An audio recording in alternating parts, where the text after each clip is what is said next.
100 years before runners dressed up as robots pushed kegs up the Hayes Street Hill or ran Beta breakers in very little at all, San Francisco hosted an event called the Cross City Race. 6 years after the 1906 earthquake, the race was intended to lift spirits and build pride. I wasn't aware of his achievements as a runner until after he passed. Bob Burnett was 10 years old when his grandfather, Bobby Veloute, died in 1960.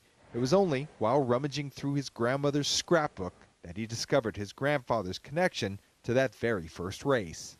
I asked her what were all these pictures, and he had all these medals and these trophies and everything, and said, well, that's because your grandfather was a well-known runner in San Francisco. Veloute wasn't that well known in 1912, the first running of the race, but 43 minutes after leaving the starting line, everyone knew his name.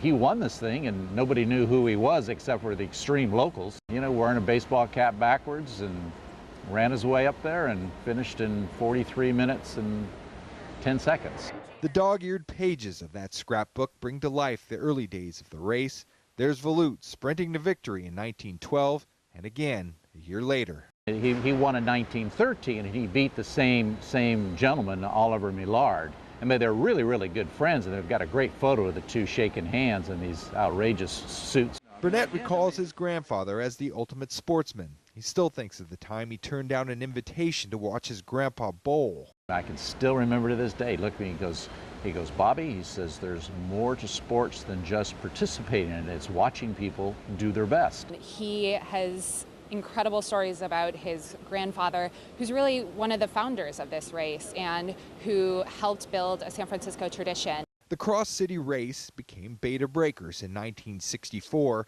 It evolved into a colorful 100-year tradition that draws more than 50,000 people.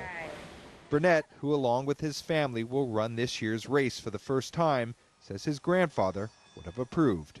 The whole thing was developed for the, lift the spirits of the city and bring tourism in and such. So I think they accomplished that. So I'm sure he'd be just as happy to know that, the race is what it is today. Joe Rosado Jr., NBC Bay Area News.